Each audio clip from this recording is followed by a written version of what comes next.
bills, y'all. New year trying to touch me a meal, y'all. Came up now, I'm what's up now. When you shine, all these haters wanna talk down. I don't feel away by what people say. It's alright, love, I let a hater hate. Pull up on them, see the paper plate, see the oyster perpetual day and day. It's a fact, right? How they act right, how they smile in your face, then they backbite. I just laugh, right? Make them mad like, watch them turn around and say, ain't that nice? Getting bread though, mad. Seems like they don't love you till you dead, yo. Let them talk, dog. What's good? What's good? What's good, family? This is Queen Competence coming back to you with another video.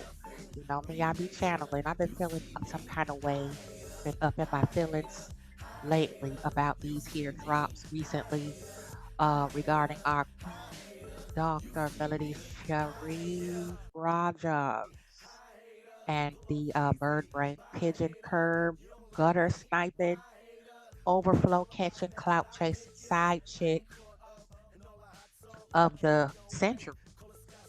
Side chick of the decade. Let's do that. Let's drop a zero. Side chick of the decade. Silly side chick Curry. And something came through the other night. I was channeling, just meditating, and I'm still triggered, very triggered, and I thought I was over it, but just listening to that audio footage of this pigeon-headed chick just regurgitating all of this filth out of her mouth. And then shortly after that, we see her go live, right? So I'm going to revisit that live, just a section of it. I don't want to make ears bleed too badly, but I got to get this shit off, okay? And I thought this song, Manio High Hater, was appropriate to the whole equation because the the more chaos and clout chasing and hood boogery that is done on the left side, the Regal Royals right side continuously is rising and elevating and growing, healing and blossoming. Did y'all see that? I hope y'all caught that. Now, there's a few things I want to touch back on with this pigeon poop chasing curb gutter rat curry. That really just really really infuriated. Um, we kind of mixed it up about this here with Black Titanic over on her platform for a quick minute, and we hopped over to Pinky, the housewife. Shout out Mama Pinky, Mama Black Titanic, Mama Oma, and also a firecracker, beautiful, a militant baby sister Cocoa gonna tell it, told it. Okay, she got right down to it and didn't do nothing but do it. Okay, yeah, that's improper grammar, but I just wanted to get this shit off my chest because I'm very bothered still, and I'm not going to be at peace with it until I keep putting sparks and fire underneath this here, what this chick said, because we are so disturbing how desensitized we are to abuse. And when people say such inappropriate things, I don't give a good damn if it's for shock value. Some things should just not be said. Okay, I don't give a damn how up in your feelings you are. That's what okay. That's just let's do this. Okay, so now the reason why I come back round to this here is because I was, looking up some stuff. You know me, I'm nosy. I like looking up, learning things. I'm an alchemist. I study energy, behaviors. I channel. I read. I have a spiritual consult advisor. I do all that up in the spiritual realm, see, as well as I'm healing myself. So a lot of this stuff is a trigger for me because it's very relatable. I have experienced some of it myself. So have my children, and I have a narcissistic mother. Okay. And she is a covert narcissist and undiagnosed. I'm just putting terms to it so that it's easier to process, so that once we process, we can compartmentalize and heal and do the work, shadow work, if that makes sense. Now, what is a covert narcissist? I think slow motion, hustle backwards, pigeon face curry is a covert narcissist. What is it? A covert narcissist is someone who craves admiration and importance, lacking empathy towards others, but may act in a different way than an overt narcissist. They may exhibit symptoms of narcissistic personality disorder, NPD, but often hide the more obvious signs of the condition. While it can be more difficult to recognize, covert narcissism can be just as destructive as more overt narcissist behaviors. Okay. Now, I'm reading this from a website called Very Well Mind, just like it sounds, Very Well Mind. Mind, like dog, Very Well Mind. Check it out. This is where I got this little excerpt of what is a covert narcissist. Now, moving on, in the field of psychology, behavior can be described as overt or covert. Now, with this here helper, she do a little bit of both. Okay, she do a little bit of overt, she do a little bit of covert, but she's sad to say I share the same zodiac sign as her. She's a damn Virgo. She probably one of them fucking August Virgos at the cusp of Virgo and Leo, or Virgo and Libra. Okay, because some of them energy cocktails round in tail end of the zodiac sign, depending on where you at, can be real ratchet, hood boogery type energy. You know, what I like to call a filthy, low frequency, mutated hybrid. You're not human, you a hybrid. You a drone. If you don't have a damn soul, a conscience, or any accountability. Now let me get back on task, y'all. In the field of psychology, behavior can be described as overt or covert. Overt behaviors are those can be easily observed by others, such as those of the traditional narcissist described earlier. Covert behaviors, however, are those that are more subtle, bit less obvious to others. When considering the behavior of narcissists, it might be hard to imagine how someone can be a narcissist and be inhibited in their approach and behavior. A covert narcissist may be outwardly self effacing or withdrawn in their approach, but the end goals are the same. Okay. Yeah. So we gonna have a peekaboo over here at this this word salad of a piece of a live that she did approximately, when was that?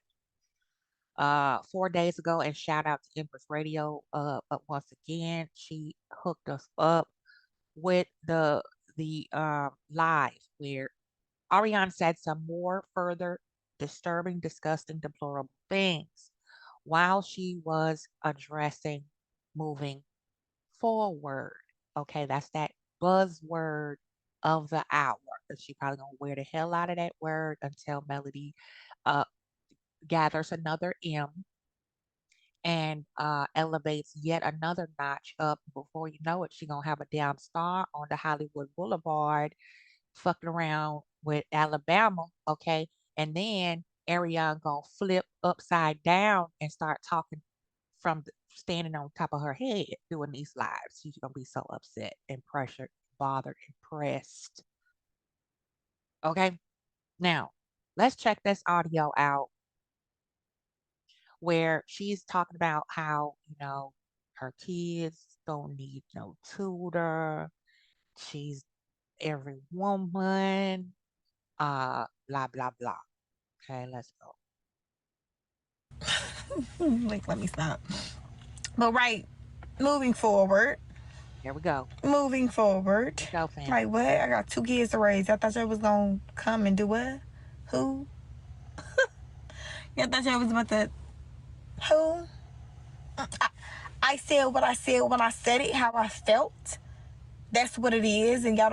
See, right here is what she's talking about, that dropped, that audio release, the most recent one with the disgusting past references that were alleging childhood traumas occurred to uh, Melody. Okay. This is the covertness along with the overtness, right? Because she was in under the impression that she had a private conversation with this content creator. They're both just as equally as disgusting, if you ask me. But that's just my opinion, and in my own words. Okay. In my opinion, both of those women are the most disgusting, deplorable type of females, subhumanites that I have met since I was born. Okay. The first woman I met like that was my mama. All right.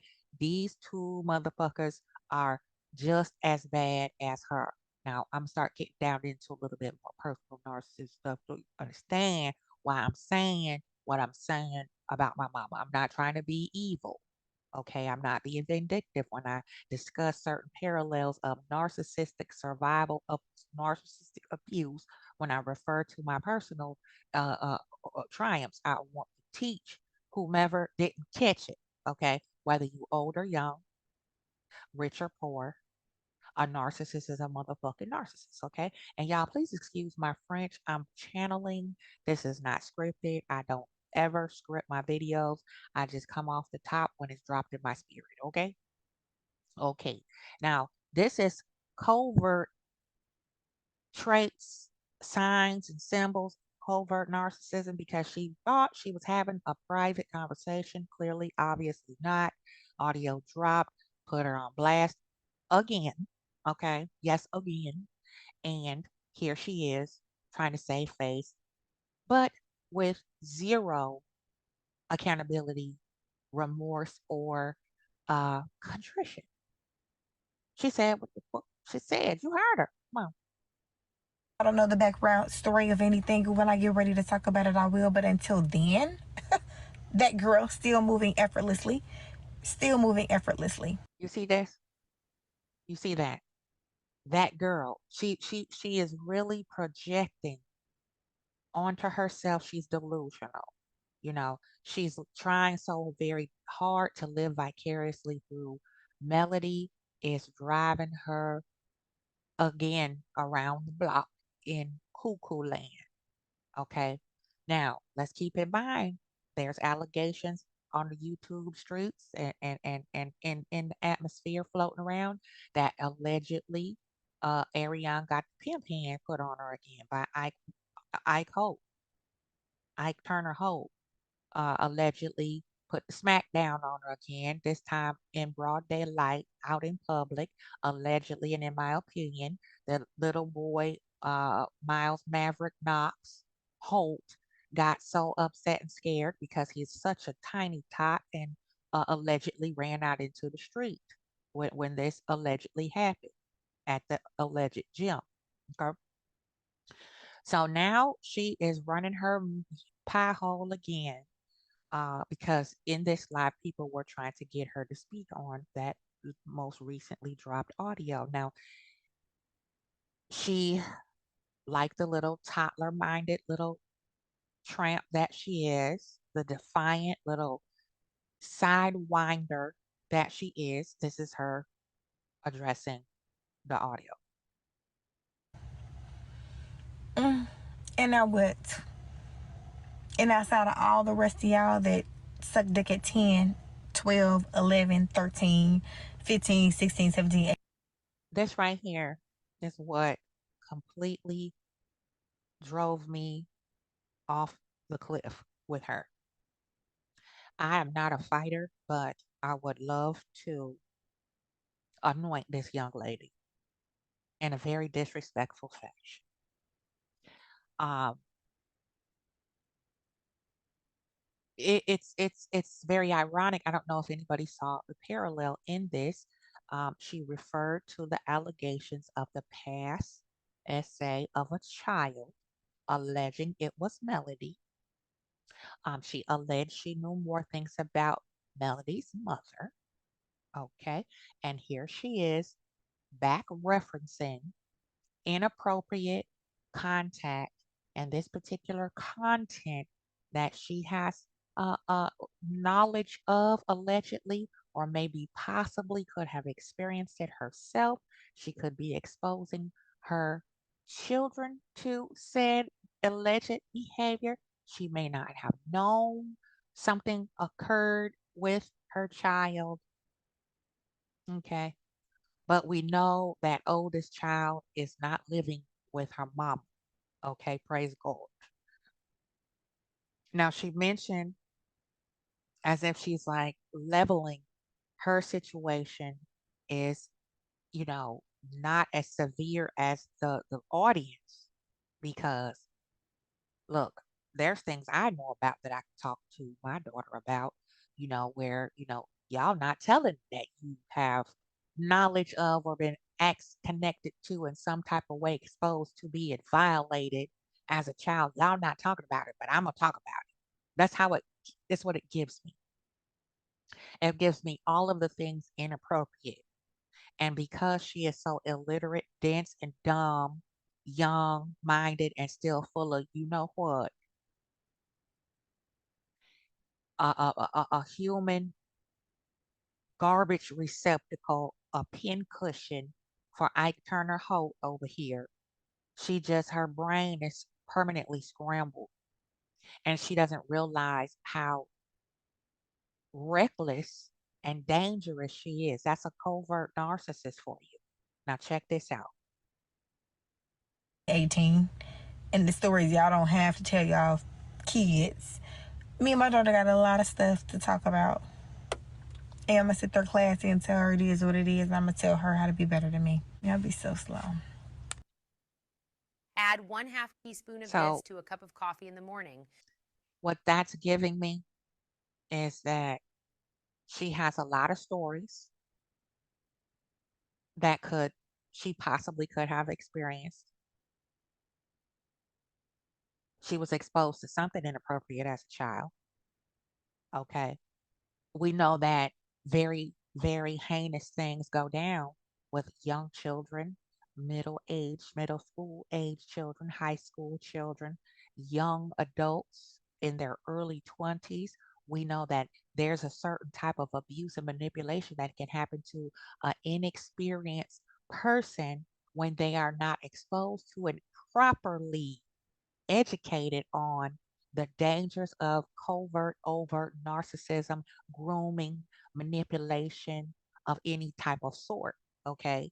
Because at even 21, some individuals are still not emotionally and mentally mature enough to do life independently without some guidance and active hands on guidance from their parents or their elders or whomever raised them. Okay. That's why this corporal punishment, archaic, black age, dark, dismal mindset of do as I say, not as I do, has created another link onto that generational curse of cognitive dissonance, where Generation X and the millennials are the ones who have to work to break the curse of that sick, twisted mantra. Okay. Because once again, it created a bunch of narcissists, the baby boomer era and their form of child rearing. Okay. Their form of child rearing created, bred, and reared a bunch of narcissists. Let that sink in. Now let's go back to this audio here. You never in life win a prize. You are the prize. And until you realize that, you don't understand life. How about I'll explain everything my son. My son is gonna be a man, so it's not gonna be too much we're gonna have to talk about. You see this? You see this? There's not too much she have to talk about with her son because he's going to be a man. Now, the last I checked, it takes a man and a woman to raise any child, the mother and the father.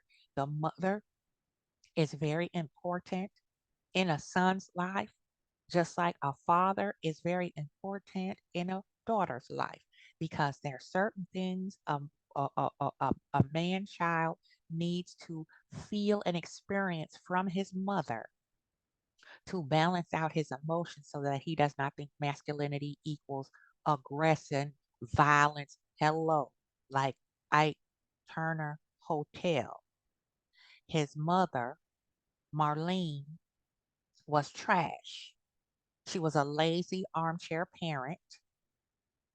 Okay, just because she showed up doesn't mean she gave a damn about that boy's mental well being or his emotional development.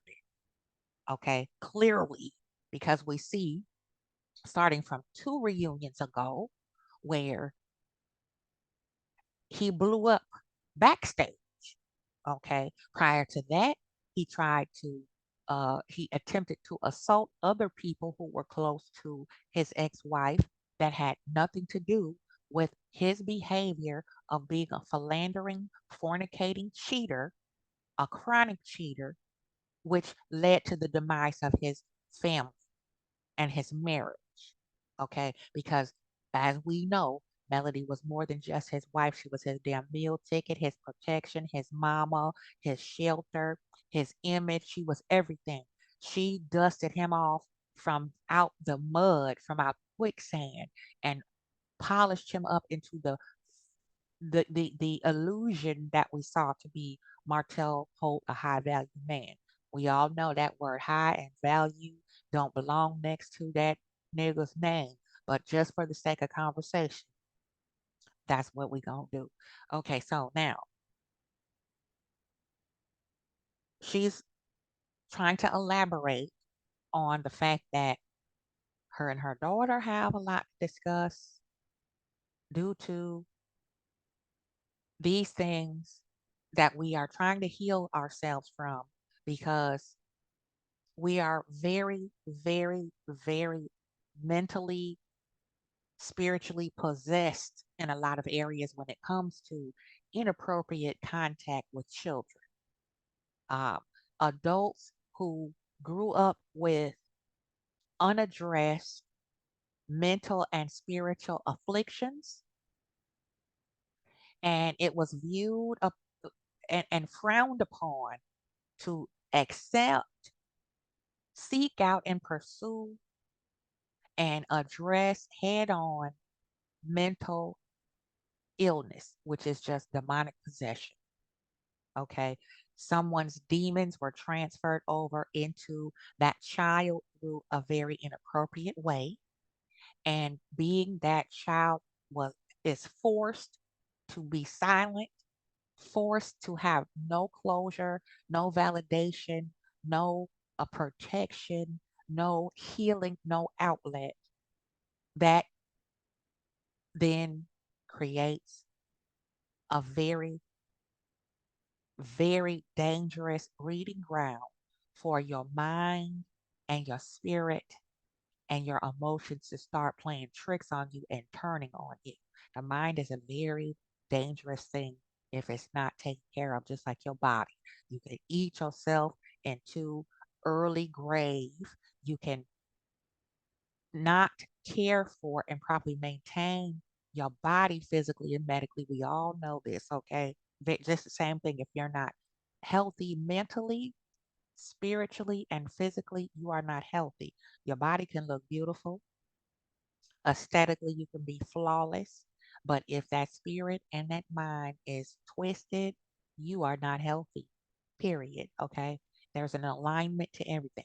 So now we're gonna keep on going why she think that as his mama, her son don't need her to talk to him.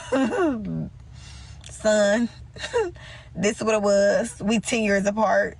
This is what it is. I'm 33 right now. If I got with a 23-year-old fresh out of college, I would finesse the fuck out of that little boy. I would literally be having him mind going crazy. Do you see that? She justified it again in an example of how she would explain her mistakes to her son versus her daughter. hmm You see the subconscious programming there? Do you see the covert narcissism there? Do you see the triangulation there?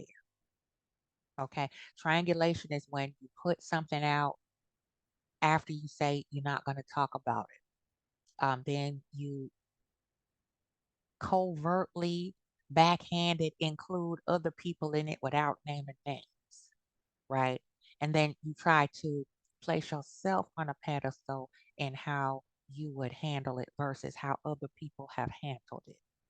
And she don't have a clue how to handle herself, let alone how to raise children and spiritually connect with them, intuitively have the proper conversations and provide the proper information and teaching on inappropriate contact, predators, groomers, narcissists, and abusers.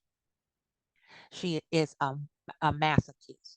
Okay, she enjoys inflicting and receiving pain. Okay, she said if she was in her 30s and bumped into somebody in her their 20s, fresh out of college, she would finesse the little boy. And again, what would you get out of finessing someone? She got finessed. What did Martell Ike Turner Hope get out of finessing this little girl? Hmm? Okay, so let's keep going. Listen now. That's that. But we done talking about that. We done talking about that. Y'all gonna feel how y'all feel. Y'all entitled to feel how y'all feel. It's okay. I'm not somewhere trying to DM you and be your friend, or I don't need anything from you. Um, don't need nothing from none of y'all. I'm okay. The group. First off, if you haven't made Clearly, she's not okay. Because when you have to keep saying things like we're moving forward, when you have to continue to repeat yourself, when you say it with your chest and you have to keep saying it, that's just like with children.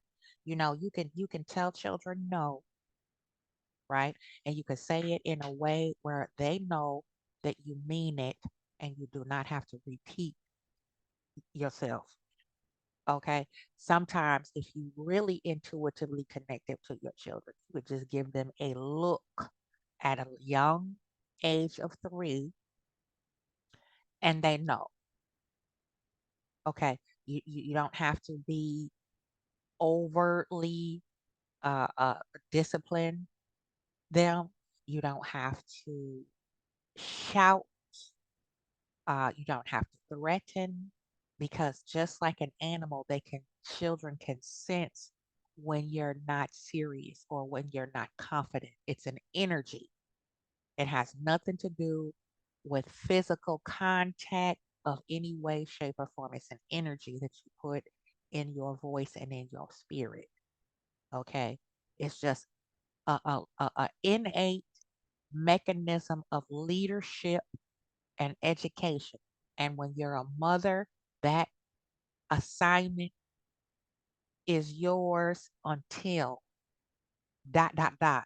You're forever educating yourself. You're listening to the needs and the petitions of your children, and you move accordingly. Okay. If you're a narcissist, you're going to have a problem with this because you feel like your child can't tell you and direct you. And that's what children do. They give you accountability.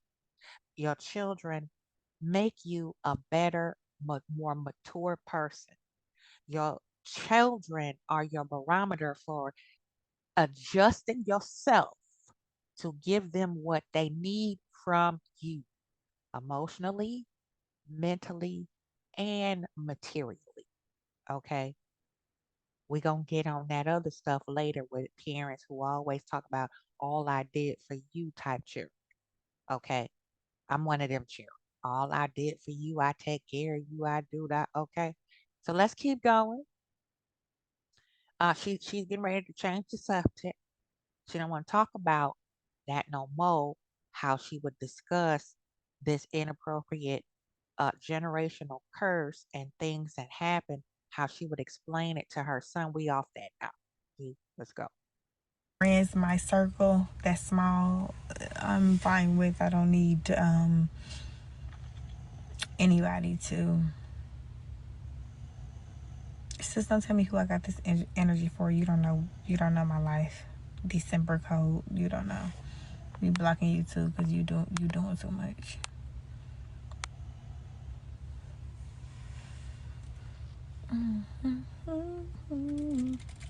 No. Never. Never. You can never ever think that. Now it's like I got so long the car line is up and I have to use the bathroom, and I really literally hate holding my potty. I really got a piss though, and I hate it.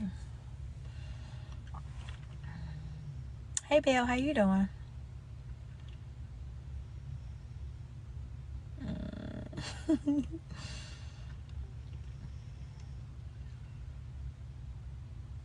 Ooh, her shoes are so cute. Hey, Charlie the Tutor.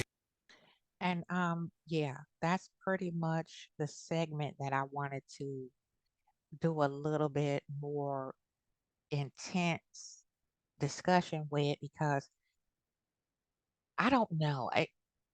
As a mother, she escalates my anxiety. Just listening to her talk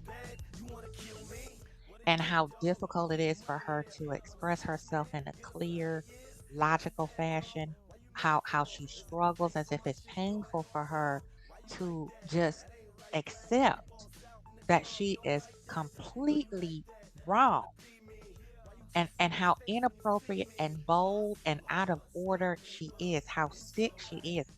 She's struggling with that. And that tells me that there was really no real nurturing female presence in her life, as far as mothers listening to the daughter's curiosity. Daughters, little girls ask a lot of questions as they get older. They start to develop their natural sense of critical thinking. They're very observant for the most part. Okay. And they don't take, BS too lightly. Okay. You can't really BS little girls. Okay. Now, when you're really connected intuitively to your daughters, you feel them even when they don't talk to you. You understand sometimes they might have a lower energy to them, more upbeat. It just depends. You're paying attention to their moods, their facial expressions, their body language, how they converse with their peers and friends, their siblings if they have any, and you and their other parent if the other parent is available. All right. I paid attention to everything, how my daughter interacted with my mama, especially. Okay. And that used to drive me. That's part of the reason why I struggle with anxiety now, is because I was still in a slumber about my mother being one of the most dangerous people I could expose my daughter to. I was still struggling with that. And because my daughter spent a lot of time as a little girl around her grandmother, she was exposed to a lot of narcissistic grooming, a lot of triangulation, a lot of parental authority undermining. A lot of that happened with my daughter. So I had a lot of problems, you know, in our relationship. We had a lot of challenges, you know, A lot more defiance came out of her that would have if she had no relationship with her grandmother. Okay. Now, when I tell you I have some great kids, my children are amazing. And my mother wanted to create the narrative of me being a statistic, a teenage mother who raised little hoodbook. That's what my mother wanted me to uh, grow up and be like that, grow up to be trifling. And I was 1000% hell on wheels, determined to not be that. You know, I had big plans for me and my mini me, and I was thoroughly excited to shift my goals here and there and still chase that big boss rabbit energy and share that with my daughter because she was my first. And she was, my first for 5 years before her brother came along. So my mother, you know, always spoke darkness over my relationship with my daughter, over my efforts as a mother, over my endeavors, the things that I pursued. She was always knocking it down, very emotionally unavailable, very, materially, financially unsupportive. Not that I wanted her to take care of me, but when you're pursuing your dreams, you say, you know what, I'm saving up for a car. Mom, can you help me with the down payment? And sometimes some parents will gift you that down payment, or they'll say, I'll loan it to you. That's your first sense of responsibility on how to make timely payments, and you're not really paying your parents back. It's the taking that money back and they sticking it somewhere to grow. So when you decide to jump out the nest, you got a little safety net there. That's what good parents do. Mine wasn't like that. I didn't get a Sweet 16 card. I got a Sweet 16 party. I'm grateful for that. But the last birthday I had before 16, I was 5. Okay. We wasn't hurting. I didn't grow up with real humble beginnings. My dad was a sole provider. He had a very middle class job for the government, and we were comfortable. My mother was a stay at home mom, and there you go. He provided. Okay. We didn't go without nothing. Okay. Except the love that we needed from our mama. Okay. Now, me being the fix it baby, I came 6 years behind the third sibling that I have. The third oldest sibling and I are 6 years apart. So that means my mom had me in her early to mid 30s. And back in the 70s, early 70s, mid 70s, early 80s, that was still taboo for a 30-plus-year-old woman to have a child. That was frowned upon, especially in the type of genre of spirituality that my mother was born into.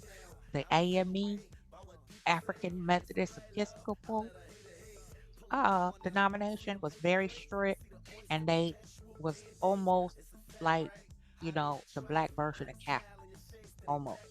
Now, be with that being said, I didn't. My mother checked out. There was problems there before I was even thought about.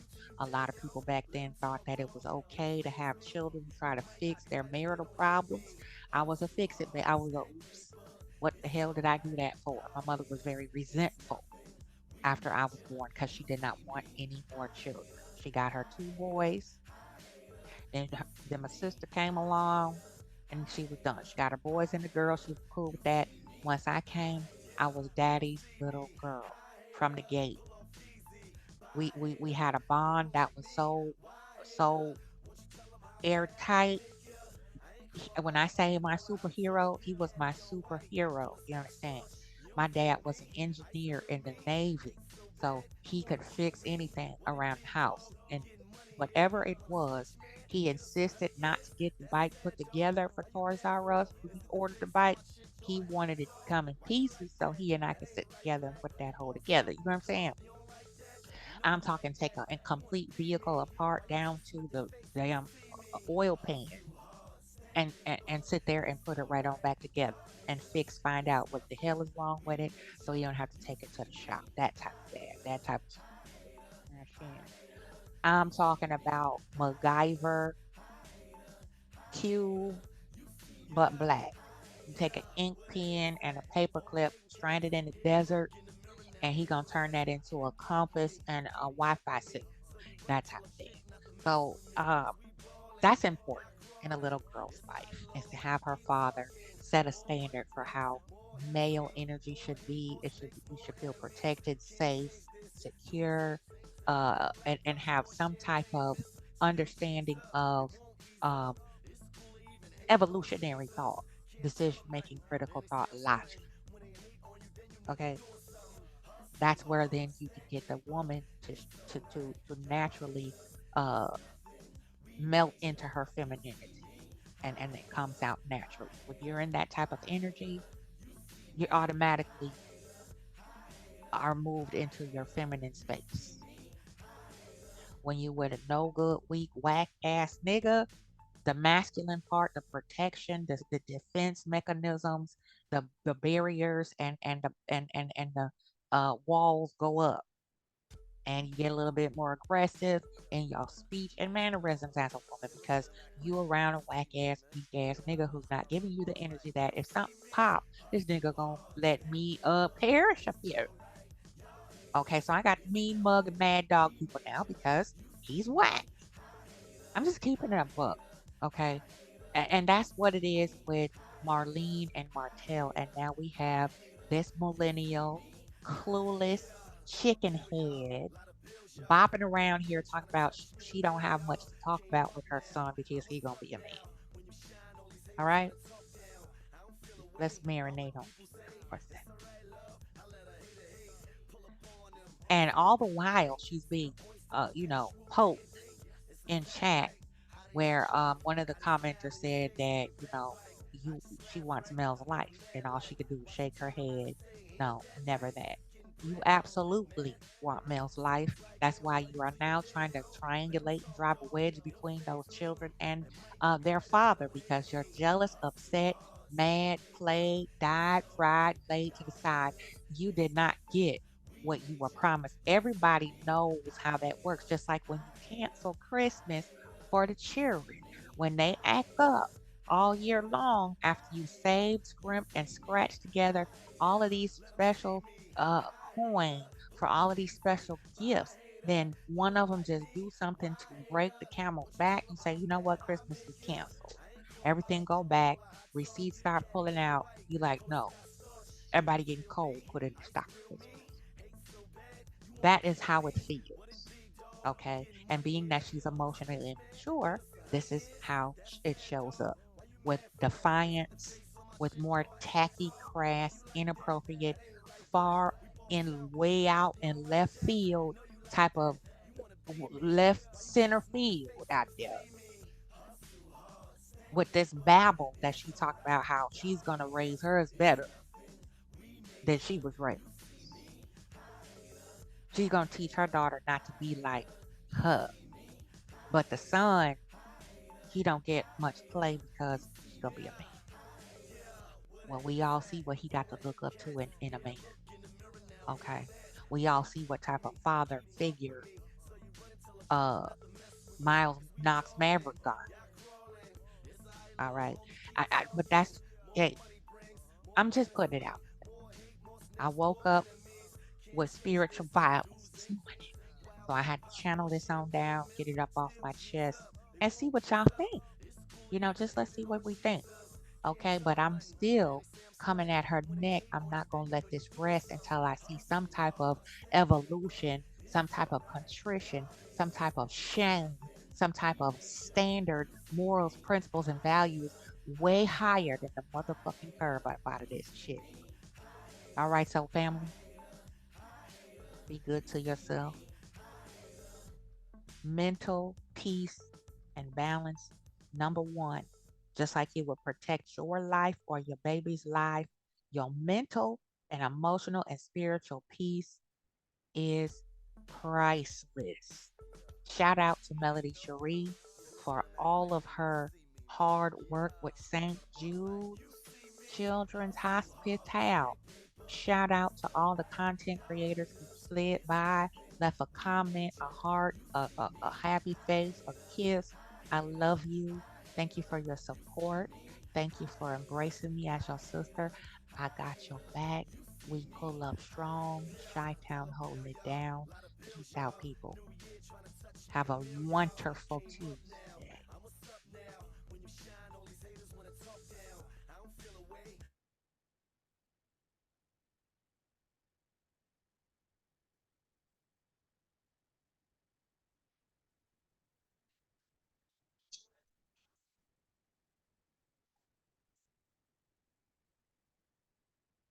Ain't that nice? Getting bread though, man. Seems like they don't love you till you dead, yo. Let them talk, dog. It don't faze me. It might not be right if they don't hate me.